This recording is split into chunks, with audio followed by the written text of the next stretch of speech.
on what happened in Lac Et c'est cette Mégantic. And affabulation de corridor énergétique qui this exproprierait energy carrément une partie du corridor territoire idea that québécois would par les conservateurs. expropriate part On of peut Quebec's faire des territory. reproches. We can Toutefois, make on doit se criticisms, demander and yet at the same qui nous time, sommes. we have to ask ourselves Ce who qu'on we veut are. pour nous, What we want for ce qu'on veut pour ourselves nos enfants. is what we also want Et for our qui children. nous offre le mieux And tout ça. who has the best offer in Demandons-nous that si regard. justement, We should be asking il ne faut pas ourselves, relancer avec vigueur and cette idée de faire we du should Québec not un be pays, bringing forward un that pays idea normal again. comme tous les autres pays. But the fact is that Quebec Comme l'ont proposé should be René a Lévesque, country like all Jacques the Parizeau, others, as Lucien Jacques Bouchard Parizeau, et Pauline Lucien Marois, avec Bouchard, qui j'ai eu Pauline l'occasion Marois, de siéger. whom I sat with in Je mets mes adversaires Quebec. au défi, à leur convenance, de me parler de So I'm souveraineté, de me asking parler Quebecers d'indépendance. to talk about Et je serai sovereignty and toujours honoré independence. I will de always répondre à be toutes les questions honored to contribuant answer à la any of their création d'un questions pays that will pour la allow nation us que je veux to représenter. create a country, a nation L'histoire that I wish récente to nous a represent. montré que les Québécois ont History has shown flirté, that si je peux Quebecers dire have ainsi, always flirted, if I could put avec it that trois way, partis fédéraux de with three façon federal significative. parties in a Nous avons significant connu way. les années Harper et We knew avons the fermement décidé Harper de years, ne pas retourner là. and we decided Nous not to avons go eu back une there. relation We had de quelques années avec un nombre a important de relationship députés with a du number NPD of et NDP ça n'a members for a résolument certain rien number donné of aux years, Québécoises but et aux that Québécois. did not bring anything to Et nous Quebec or sortons de Quebecers. 4 années And now we're coming out du of 4 régime de Justin years Trudeau of Justin qui a Trudeau's nui government, aux which intérêts has in du fact Québec. harmed Quebec's interests. Le Bloc pense qu'il faut The Bloc believes proposer. that we need to Il faut avoir des propose idées. things. We have to Il faut have être créatif. ideas. Il faut We être have to be enthousiaste. creative and Et nous enthusiastic. pensons que And we l'avenir du think Québec that the future of Quebec passe par la création de richesses means creating pour et wealth par for l'environnement. and by the Utiliser environment. That's Yves-François Blanchette in Quebec City. He's leader of the Bloc Québécois, launching the Bloc's electoral campaign. A reminder that the Bloc currently or did hold 10 seats in the previous parliament, so not even official party status. But at one point, it was the second or third biggest party in the country, right up until 2011, at which point the NDP wiped them out down to 4 seats. The hope for the Bloc this time round to get back to official party status, which is 12. Let me bring in Vashi Capellas, host of Power and Politics, and Peter Mansbridge, who is in Toronto. I want to go back to Jagmeet Singh, if I can, because so much of what the Bloc leader had to say, certainly targeting Justin Trudeau, but also making an appeal to people that voted for the NDP at one point and then decided, nah, that's not really working out for me. A couple things struck me about Jagmeet Singh's launch. You might remember in 2015, Tom Mulcair standing outside the History Museum on the Gatineau side, no one behind him, just Parliament Hill, trying to position himself as prime ministerial. That is not what we saw this time. It was Jagmeet Singh with regular people in London, Ontario, and speaking, in my mind, very much like Jack Layton, like recounting the anecdotes about the people he has met and how the NDP can fight for people and what that kind of leadership looks like. And the idea of having Canadians back. That was the message that I think he tried to get across in a way that was more personal than maybe he has in the past, and it very much, as you say, evokes the imagery and the words of Jack Layton. There's obviously a question about whether that message will translate, but he was focused on issues like pharmacare, like the opioid crisis, like healthcare in general, things that, not so much, I just can't afford things, like stuff that we heard from the Conservatives, but like, if you're struggling, we'll have your back. Obviously, there's a question about how they're going to do that, but that was the message today, and you're right, he definitely did it in a very specific manner. Yeah, Peter, I mean, it seemed to me more of a return to where the NDP used to be in terms of how it positioned itself, because in 2015, they took a bit of a risk in terms of their positioning, whether it be with the idea of balancing the budget or other things, and it was a risk that didn't pay off for lots of reasons, but that move to sort of the center with Tom Mulcair didn't do what it had to do. So maybe this is them pulling back a bit from that notion. Yeah, I don't think there's any doubt about it. They are trying to pull back. They are trying to bring back, in a sense, the values of Jack Layton that did so well for them in 2011. But you talk about him talking about the struggles of ordinary people, if you want to put it that way. What we witnessed, though, in the launch was his struggles. I mean, what were the questions about? The questions were about, gee, why are you doing so poorly in the polls? What are you going to do to try and change that around? I mean, he needs to draw inspiration from the Layton lesson. In 2011, Layton didn't start off gangbusters in that campaign, as you well remember. No, he didn't. It was kind of slow out of the gate, and then he took off, especially in Quebec with the so-called Orange Wave. So listen, Jagmeet Singh is not Jack Layton, but as you both said earlier, campaigns matter. And who knows how this is going to unfold as the days and weeks go on.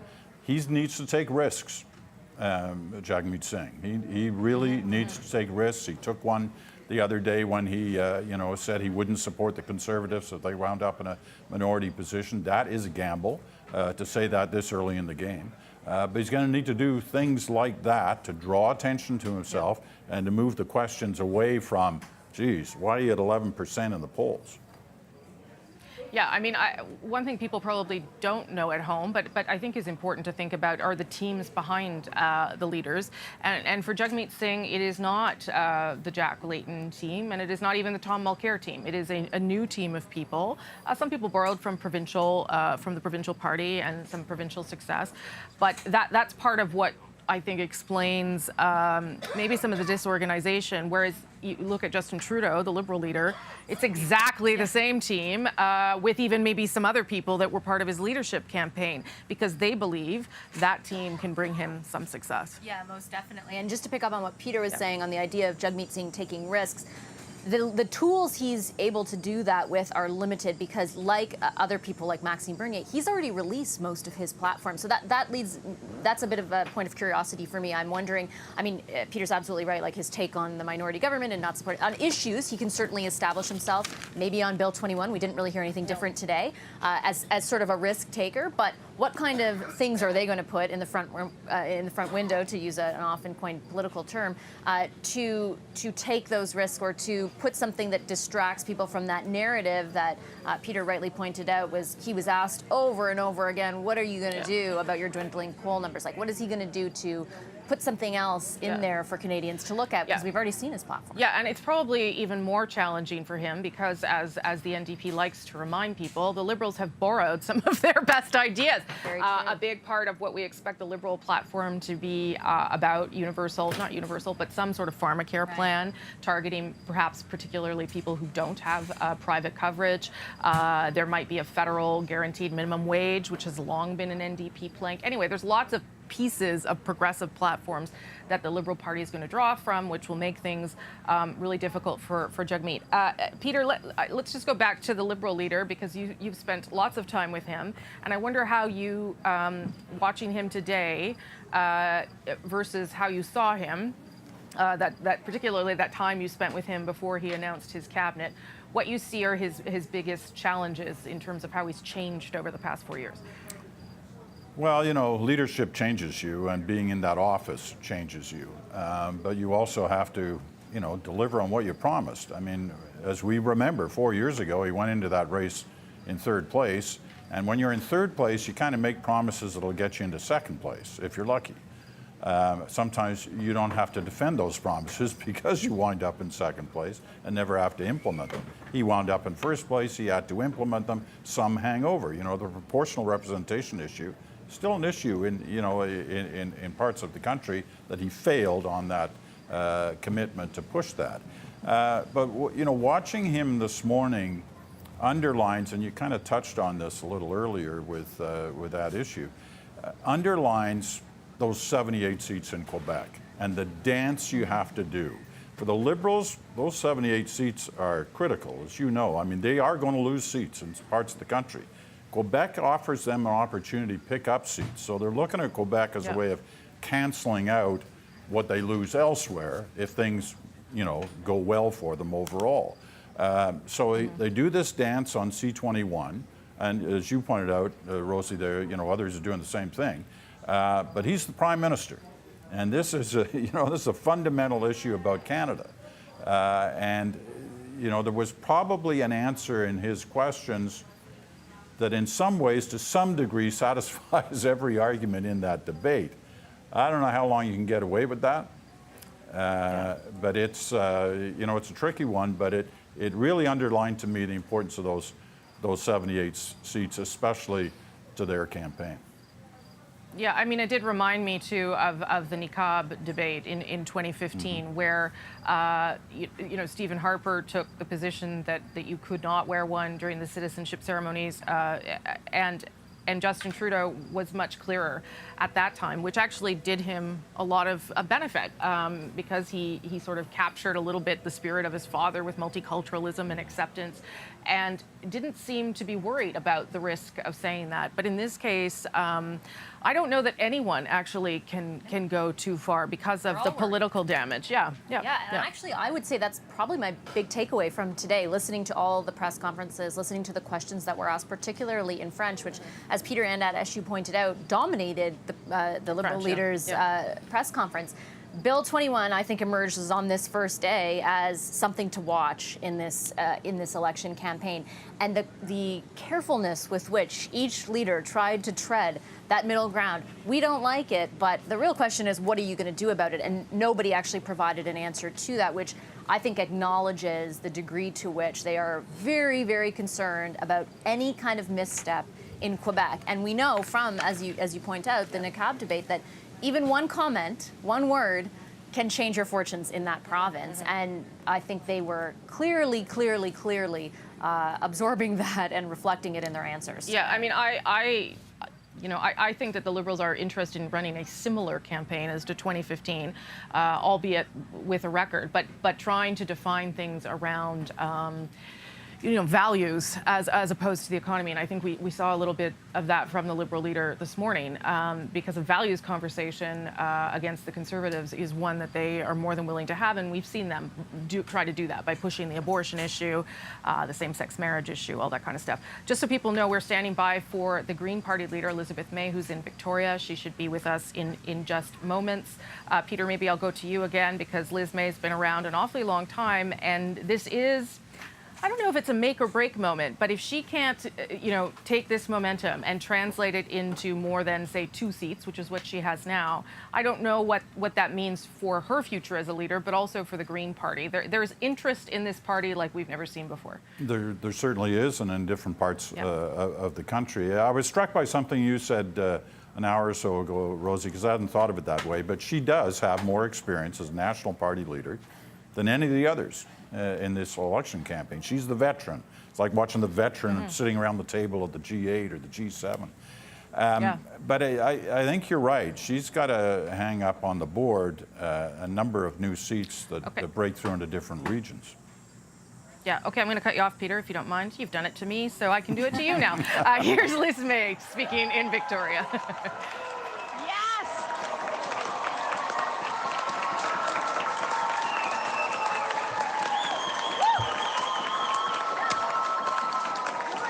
Merci. Haishka. To all of you, à toutes et tous ici dans ce salon, je veux dire un grand merci pour participer dans cette manifestation très tôt le matin, so early in the morning. Thank you for coming out. Meeting so early in the morning. Territorial acknowledgement before we went to national television, but I want to say again how honored I am to stand on unceded territory of the Songhees, of the Esquimalt, of the Coast Salish people of this territory on which we are honored to live. Haishka Siam. I also Je veux dire quelques mots aussi en français. I also want to say a few words in French about the unceded territory we find ourselves on. September 11th is a hard day because my kids were in New York at the time, and it's a big trauma. So it is the day we're launching the campaign. So all my love and all my thoughts to everyone touched by the tragedy 18 years ago, September 11th, and a particular big shout out to Sasha and Christy. I love you guys.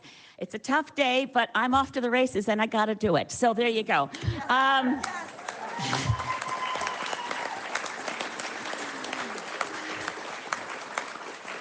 This is the most important election in Canadian history. This is a chance for Canada and for Canadian citizens to decide, maybe for the first time in their lives, the first time in our lives, that what matters most is that we vote for what we believe in and vote for what we want.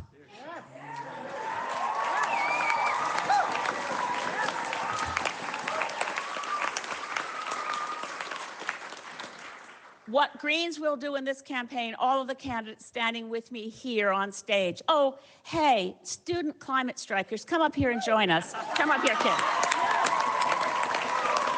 Get up here.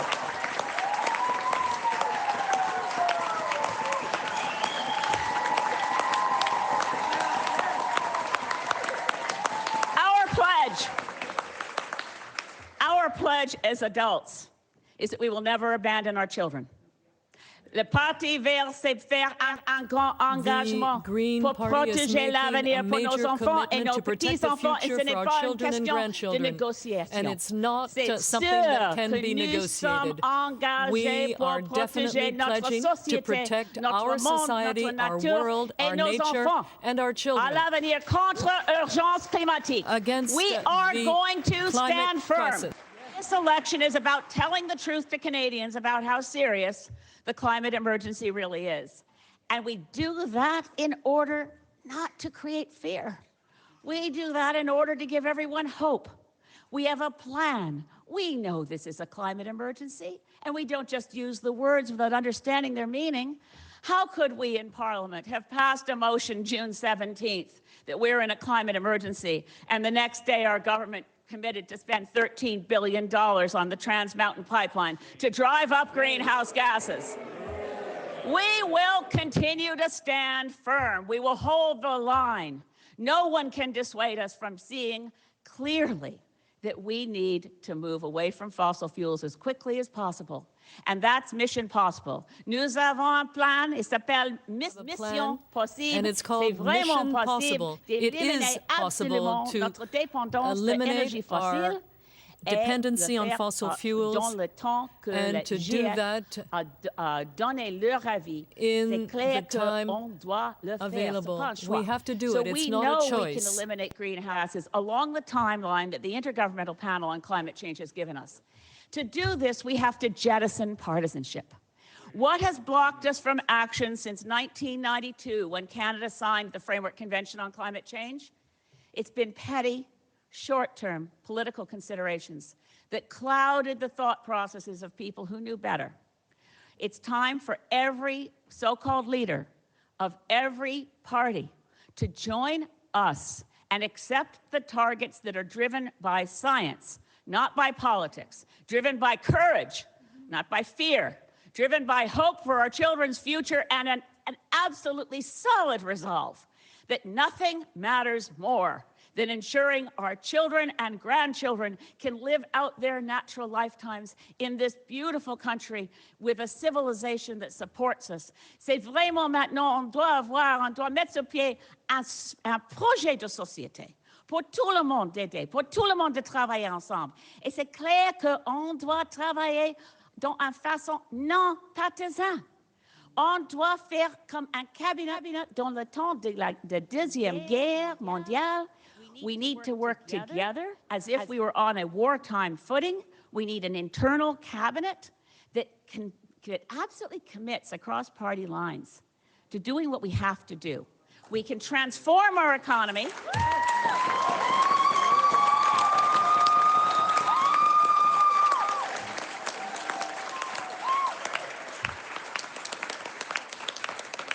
We can transform our economy. We can move to an economy with 100% renewable energy feeding an electricity grid. Our national infrastructure energy needs are not pipelines. It's a Canadian grid strategy to ensure creating way more jobs than any other party has talked about. We'll have millions of jobs created in retrofitting all our buildings for energy efficiency, in building that east, west, and north electricity grid, in turning over and shutting down fossil fuels and turning on the sun, the wind, the tides, the streams. We can be 100% renewable energy by 2030. It's a job we have to do.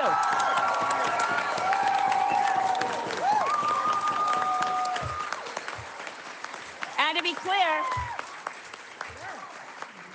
to be very clear, that means no new pipelines, banning fracking. We don't need a single new piece of fossil fuel infrastructure, but we do need to protect Canadian workers. We'll do that by starting by cutting off the foreign oil. And given the human rights record of Saudi Arabia, I won't mind one bit telling Mr. Irving he can't buy Saudi oil anymore for the St. John, New Brunswick refinery, and we'll find him a source from Hibernia instead. Our agenda is big. It is human rights. It's also social justice. It is universal pharmacare. It is child care. It is making sure that our students don't have to pay tuition anymore and our universities don't have to go cap in hand to ask corporations to give them chairs in the area of corporate profits for that industry. That's over.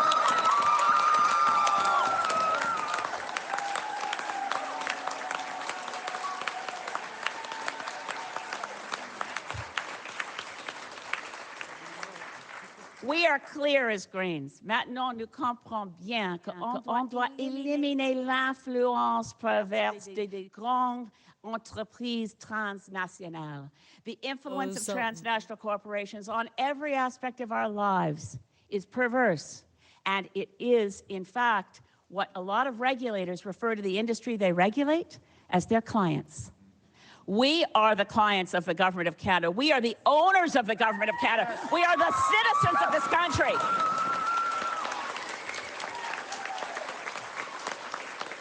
Et comme citoyens et citoyennes, and as citizens, we are demanding that our government work for us, not for them.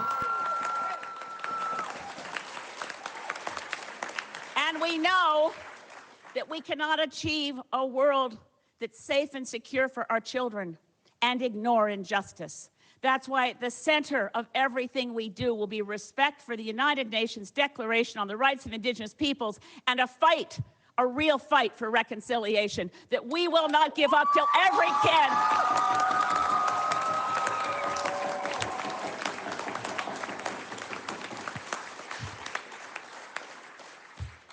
We also stand for something else. We were earlier talking about how hard we work. We're a hard-working crew.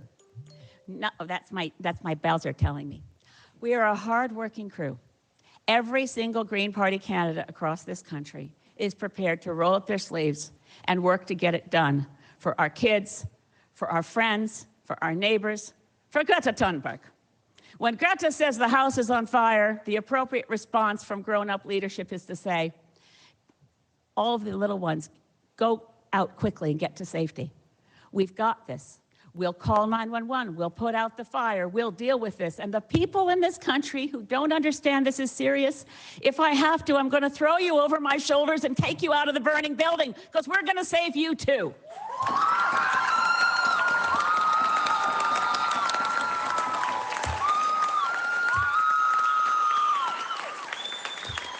So,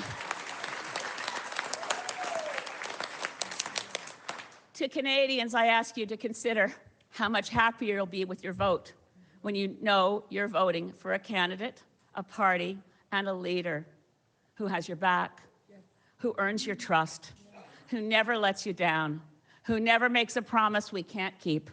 All of our promises are being costed by the Parliamentary Budget Office. All of them. No other party can say that. We are going to present our platform, and we're going to present the budget after PBO finishes with it.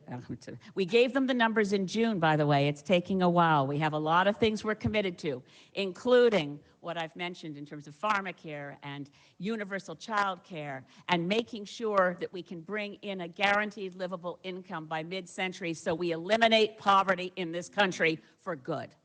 Yeah.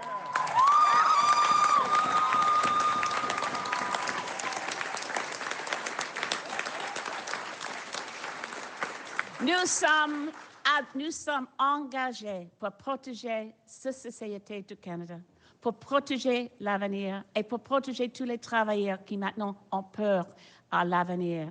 We have no reason to be afraid. We are the smartest, best equipped, most blessed of people on the planet because we're Canadians.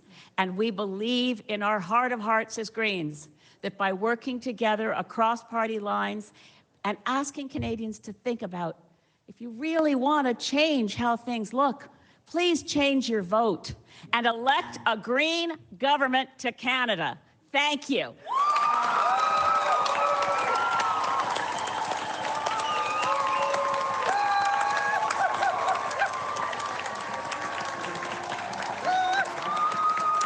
That's Green Party leader Elizabeth May launching her campaign in Victoria. I'm just waiting to see if she's taking some questions there or not. So, I'm not sure. We're gonna go. We have a question over here. I think it's ask your question, Melanie. Okay. Well.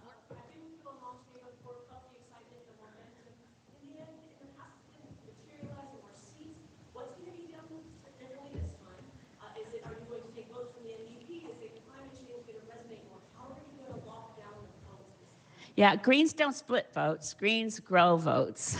And we are going to be earning the vote of every Canadian who's sick of their old choices, or more likely, who's motivated by recognizing that the climate emergency we saw in 2015 is now multiple climate emergencies from coast to coast to coast. We need to act. We need to act in a way that reflects my seriousness of purpose. This is not a campaign slogan. It's not a short-term commitment. It's something that upon which the whole world could depend on Canadian leadership if only we got our act together, because right now we are laggards. So what's different from last time? Well, for one thing, we have a lot more Greens elected across Canada, official opposition in Prince Edward Island, Paul Manley elected in Nanaimo Ladysmith. We have a stronger base across this country with more volunteers ready to elect Greens in New Brunswick, in Nova Scotia, in Prince Edward Island, in Quebec, and a lot in British Columbia. So we're pretty excited. Next question.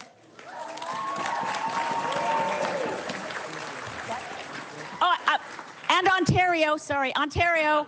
Woo, go Guelph, go Steve Dick. I did not forget Ontario. Yes, sorry. I think people are confused over the last week of what we've seen from some Green candidates across the country around issues on a women's right to choose, as well as on separation in Quebec. As a leader, would you stand for candidates who believe that Quebec should separate from Canada and that the women should not have the right to choose around abortion? I'm glad you asked the question, Richard, because I've never been so baffled by questions about things about which I thought I've been clear for forever. The Green Party is 100% solid that we will not retreat 1 inch from a woman's right to a legal and safe abortion ever. That is a commitment. And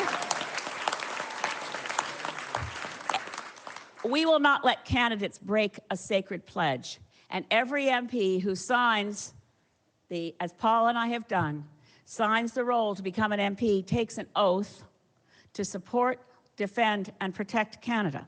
I don't know how the Blockistes get around that in their head, but I won't let any of my candidates get around it in their head. It's a pledge. There are only 2 members of Parliament who've been honored with the Order of Canada. I'm one of them. I will fight for my country, and there is no risk whatsoever that a Green MP would fight for separation. We fight for Canada.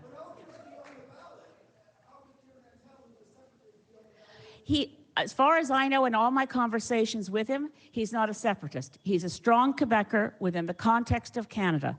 I listened to his interview with the Quebec radio station many times listening, and he kept saying, I'm a strong Quebecer in the context of Canada. So I'll be talking to Pierre to make sure, because we will not have a candidate who thinks they can work to break up our country. That's not on. We are first and foremost, no other party leader is going to say this, but are you ready? First and foremost, we are earthlings. We have, and I know there's some billionaires who want to go to Mars and start a settlement. I think we want to do a GoFundMe campaign and send them now. But in all seriousness, we are British Columbians in this room. We are strong British Columbians. But we believe Canada is a family. I loathe the strategies that have been going on between Alberta and BC provincially to make people think we're different. We love Albertans. They're our family. We love Albertans.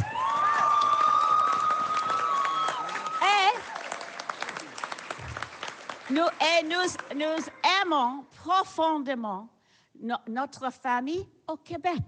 J'adore parler en français. Je I fais mon love speaking possible. French. I do J'adore the best I can. l'expérience. All right, that's Elizabeth May kicking off her campaign in Victoria, British Columbia, referencing some of the areas where she thinks she has the potential for growth, reminding us that we are Earthlings, and admitting that that's probably not something you're going to hear from anyone else. I would agree. Tanya Fletcher is there at the Green Party headquarters covering things. So obviously, Tanya, a sense of excitement for the Green Party, knowing that they've managed to elect more than they did 4 years ago, at least at the provincial level, and there's some opportunity here. Absolutely, and I think you look at the Greens provincially, they have 3 seats in the legislature here in Victoria, and we do hear a lot more about the Greens because they also hold the balance of power propping up the minority NDP government here in BC. And so you look at how people are talking about the Greens and how they are top of mind, and so I think the federal Greens are hoping they can ride that wave and that momentum, especially here on Vancouver Island. And if there was any question what they'll be hinging this campaign on the Greens, it is the environment. You know, we're flanked by a couple of inflatable orcas. Elizabeth May invited up on stage a couple of student climate activists. And she said, you know, she opened by saying, this is the most important election in Canadian history. And she said it's time we vote for what we believe in and what we want. So she's clearly appealing for people to vote their conscience. She was asked about vote splitting and strategic voters here in BC. And she said, hey, Greens don't split votes, we grow votes. So they're really hoping that people will vote their conscience, because we did talk with people who want anybody but the Conservatives, that ABC strategy. And, you know, she's saying, despite whoever comes in second behind that, say, Conservative candidate, she says vote the Greens because we are real, we're legitimate, and this is our time, because the environment and climate change is what's top of mind for so many people. And I think they're hoping to capitalize on those struggles of the NDP, especially here on the island. As we mentioned, the NDP has 5 of the 7 ridings right now on Vancouver Island, and their only 2 seats, the Greens right now, are also here. She's flanked as well by Paul Manley. You can see he's the only other Green MP up there beside him, and I was up in his home riding last week in Nanaimo Ladysmith speaking with him, and I said, hey, how can you maintain this momentum from that by-election into the general election? Because the political scientists will tell you by-elections are not necessarily indicators of what's to come in a general election. And he said, you know what, I think that was a glimpse of how people are feeling. It wasn't just voters letting off steam, not just trying to send a message. They feel that this is a deep-rooted Green wave that they're seeing coast to coast in the East as well, and they want to make gains with that. Rosie? Okay. All right, Tanya. In fact, 15 legislators elected in various legislations. Legislative buildings, legislatures across the country. Thank you, Tanya. Tanya Fletcher, thanks for helping us with our coverage throughout the day, and I know we'll see you on the campaign trail as the election continues. I just want to go back to Vashi, if I can, to talk a little bit more in depth about Elizabeth May's response, and to Peter, in regards to Pierre Nantel. So Pierre Nantel, NDP MP, who decided to become a Green Party candidate, gave this interview in French where he talks about Quebec's separation. You know, if there's an opportunity, we'll go for it. This was our first chance to put a question to Liz May about that. What did you make of the answer, Vashi? Yeah, so Miss May essentially said that she believes that he's not a separatist, and that his comments in the original interview he gave were that he would defend sort of Quebec's uniqueness or its status as a nation within Canada. However, he did give a comment essentially saying that if he were to vote in a referendum, he would vote in favor of separatism. She also says that every person running for the Greens takes an oath to defend and protect Canada, so she will be speaking with Mr. Nantel to establish that that is the case. I think there is a divergence of messaging there. Yes. There are some holes in what she's saying, certainly. Again, speaks to the importance of Quebec in this election, though, right? I mean, this is right away, this story was picked up last night. It went out very quickly, and I think her answer, I mean, once again, she's sort of saying, oh, is this the media making something of nothing? And in essence, she didn't really address whether, we don't know at this point, whether he's going to stay on given those views, if she can rectify them with what she described as the Green Party's policy here. Yeah, I mean, there are lots of MPs, candidates who have previously held nationalist views or sovereigntist views. Let's go even further. Alexandre Boulris would be one from the NDP as well, and who have said, no, I'm into Canada now, that's fine. You can be a strong Quebec nationalist without supporting sovereignty. But Peter, what do you think May's response tells you about how the party is dealing with increased scrutiny on them already? Listen, she's had perhaps her worst week as leader of the Green Party in the various things that have happened in the last week, including this latest example, but also in the examples that were brought out in Vashi's interview with her the other day. How she handles this now, it's a touchy time for her. People are now really starting to look at their campaign options, and when questions like this are raised, it can make some people take a second view. I mean, she makes this point about, we don't split votes, we grow votes, and that's a catchy line, and, there's some truth to it, but at the same time, it's interesting to note that when you divide up the sort of left of center vote that normally goes to the NDP has gone down roughly the same as what the Green has gone up. That's splitting votes, and it may not work for either party. They could both end up with, well, the NDP losing seats and the Greens not getting enough new votes to win seats. So something like this happening at this point is awkward, and she has to figure out how to deal with it. If there's one thing you asked, earlier about what's the longevity like for Elizabeth May, one thing she hasn't lost is her energy. She still knows how to fire up a room, and she did that again today. Yeah, I mean, I think as well as scrutiny on candidates and things that they have said, and that will apply to all parties, certainly, but perhaps more the Green Party because they may not be as equipped at vetting candidates as the other parties are. There'll also be scrutiny on the platform, which I understand is being costed by the PBO, but there are lots of questions about how you double the targets to cutting greenhouse gas emissions, how you retrofit all buildings within 10 years. I mean, they are very, very ambitious policy goals, and people will have to think about what they're willing to do in order to reach them. While climate change is a huge issue for lots of people, we also know and talk about often how people are not on board with giving up the quality of life entirely in order to fight climate change. So some of those ideas may be too aggressive for Canadians too. I would also say what struck me was, so Elizabeth May today has a wider audience than she has in weeks, months, years, right? Totally. The entire country is watching her kick off this campaign. And if the idea was to send a message that they can translate that popular support into more seats to appeal more broadly to a wider swath of voters, it was very much focused on climate, right? Yes, and that's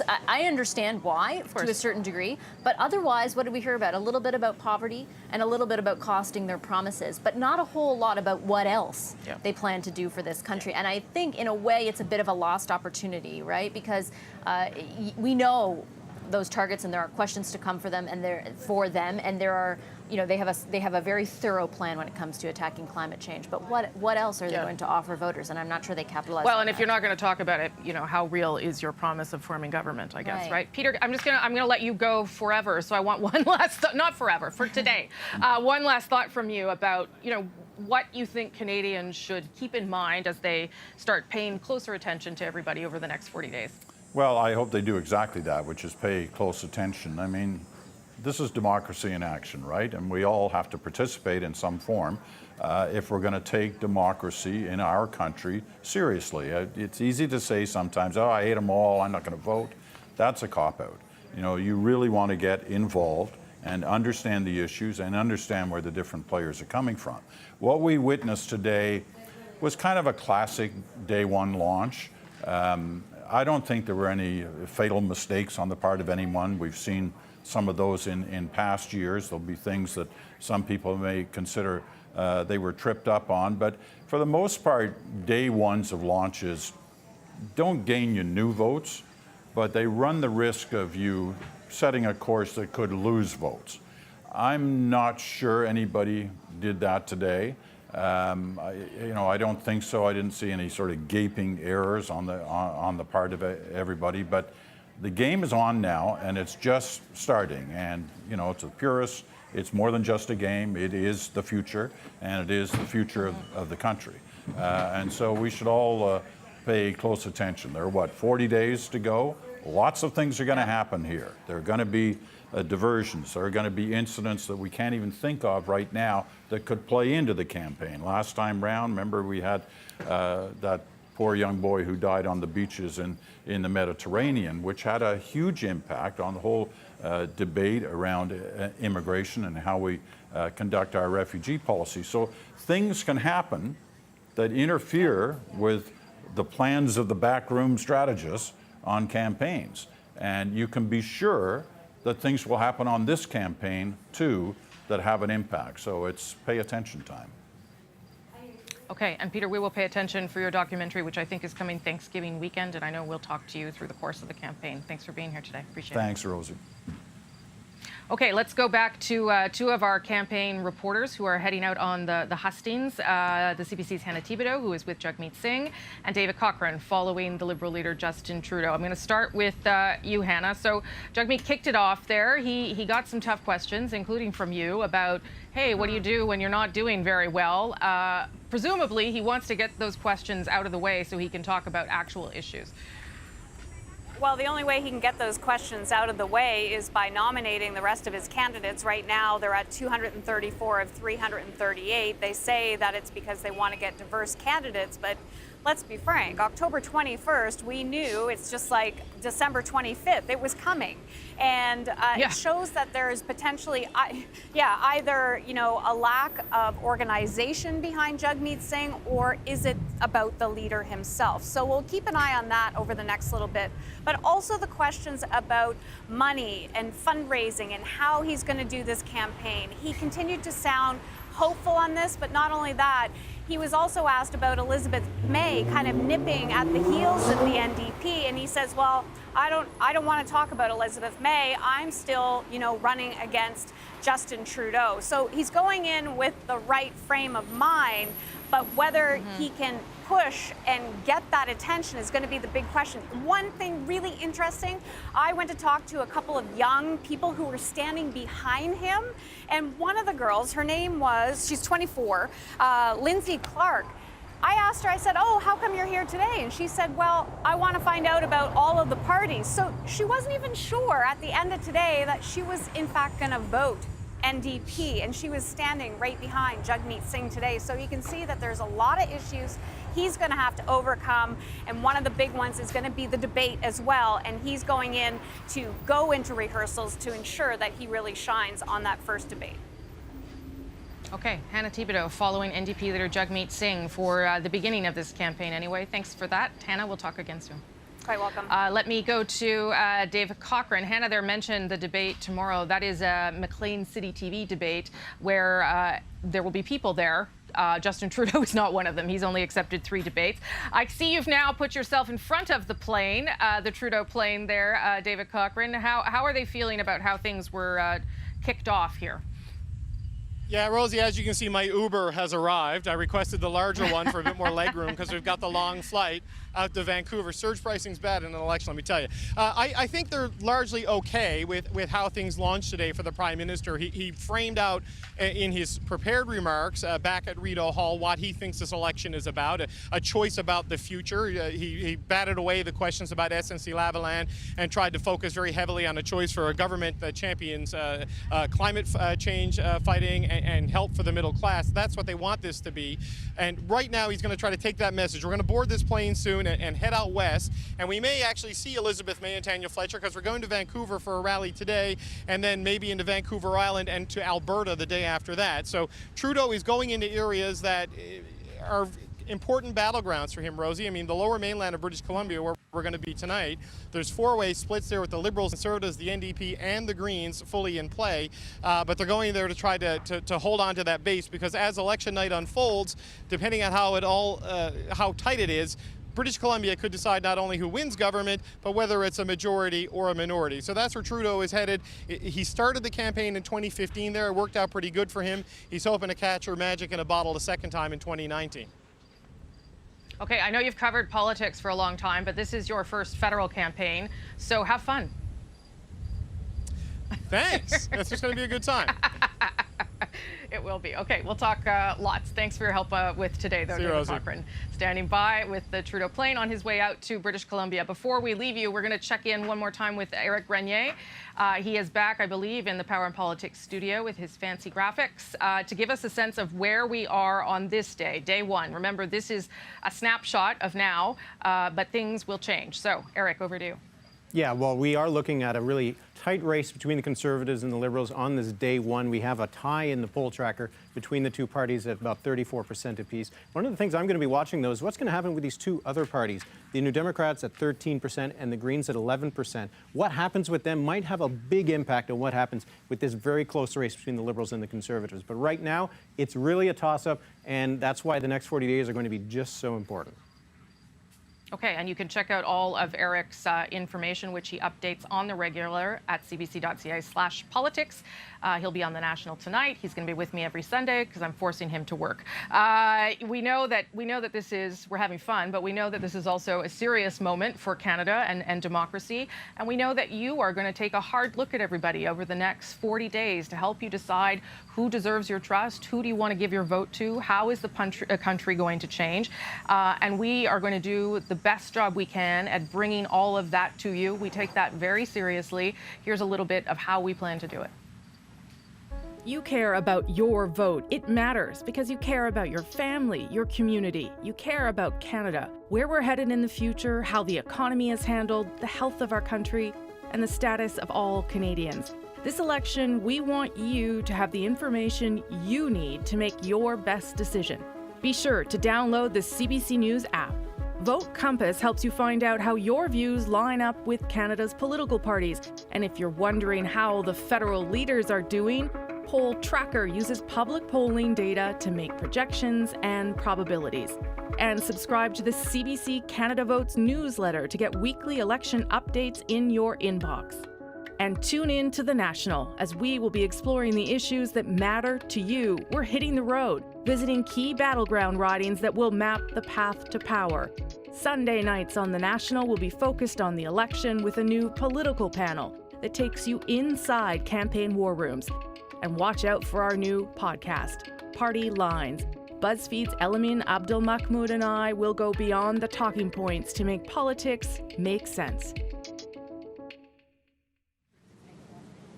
So lots of different ways for you to get informed over the course of the next 40 days, including, of course, Power and Politics, which airs on CBC News Network from 5 to 7 Eastern every day, 2 hours of all the ins and outs of how this campaign will unfold. Let me give you just two updates on two other leaders. Andrew Shearer is making his way to Trois-Rivières right now by bus, and he will have an event there and hold media availability. We'll bring that to you on CBC News Network and on our website, cbc.ca. And Maxime Bernier will kick off his campaign later today as well at around 2 p.m. You can expect coverage of that on CBC News Network as well. And Vashi, lots of coverage on Vashi's show later today too. This is good. Now you don't have to worry about what's in the show. You're gonna have too much. No, special 3 hours tonight. Oh, as 3 well. hours Yeah, we're tonight. going home. Oh, good for you. Oh, just Can't get enough. Just taking over the network. Okay.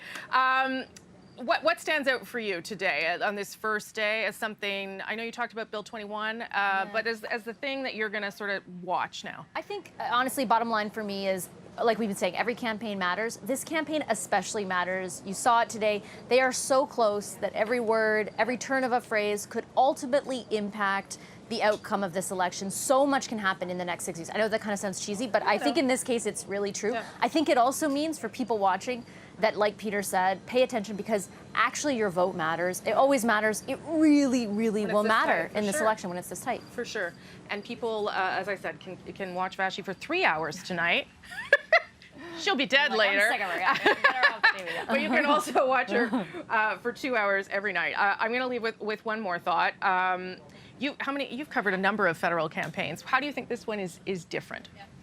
That's, again, the closeness. I think that will dictate everything. I think that in 2019, it was easy to talk about change as a big... 2015. 2015, sorry. Talk about change. We've got sort of this interim period now where usually the incumbent continues on, but given the events of the last 6 to 8 months, that isn't a given anymore. Yeah. And so I really do think that the closeness of the two lead parties in this is going to dictate the sort of uniqueness of this campaign and the significance of the next 6 weeks. Yeah, and how those other parties manage to do. Are they going to grow, shrink? Are they going to collapse? That also 100%. will affect where they go. Okay, Vashti, thanks for being here. Thanks, Appreciate it. We'll be Rosie. watching you later on CBC News Network today and every day. And thank you all for joining us as well. We've been trying to make sure that you're clear on the message here today, that this is really about you. Over the next 40 days, your job, if you want it, is to pay attention to what these leaders do, the choices they make, and the choices they present to you. We will do our best to keep you educated on those choices. And when voting day comes on October 21st, there was a very high turnout in 2015, so we'll hope for the same this time round, that you will go to the ballot box with a good decision in your mind and vote because you feel better informed. If you have questions, if you have ideas, if you have things that you want covered, be sure to email us at CBC News, and we will do our best to get to those things. We'll be out on the road as much as we can, talking to all of you about all the things that matter to you. Our coverage will continue tonight on The National, on Power and Politics, and on CBC News Network. Thank you so much for watching on this first day of the election campaign, the 43rd one for this country. I'm Rosemary Barton. Thanks to everybody on the team. This is CBC News, Canada Votes. My name is Roz Queen. My name is Pi. My name is Jason Gobey. My main concern is access to healthcare. My main concern is affordable housing. My main concern with the upcoming federal election is that our leaders really need to understand the needs and the rights of Indigenous Canadians. I vote because in our system, voting is one of the few power plays that you have. And I vote because this is my first year I get to vote in Canada, just became a citizen, so I am definitely not missing it. And I vote because I exercise my right